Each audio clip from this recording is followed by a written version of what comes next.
की थी।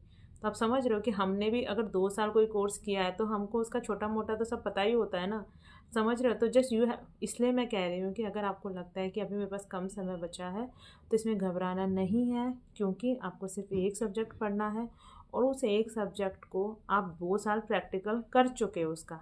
आप अपने पीजी में 2 साल उस सब्जेक्ट को प्रैक्टिस कर चुके हो।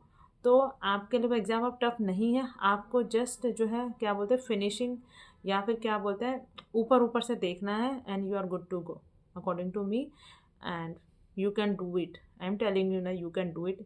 इफ मतलब एवरीवन कैन डू इट, ठीक है? बहुत ही ईज़ी है, it's not that much tough.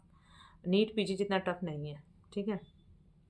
एक तरीका ये जो मैंने आपको बताया है कि आप कोई भी अपने इंस्टीट्यूट के जो नोट्स हैं जिससे आपने नीट पीजी प्रिपेयर किया है, वो नीट पीजी के नोट्स प्लस उसके एमसीक्यू, नीट पीजी के एमसीक्यू उस पर्टिकुलर सब्जेक्ट के आप कर लीजिए। एक तो ये मेथड है, ठीक है?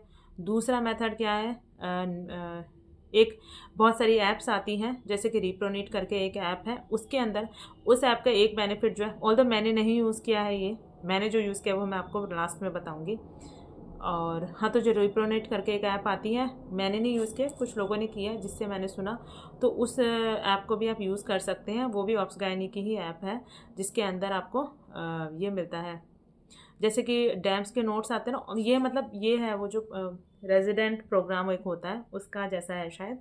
रिप्रोनीट के अंदर जो है ऑप्स गायनी के जो है लेक्चर्स वगैरह होते हैं मोस्ट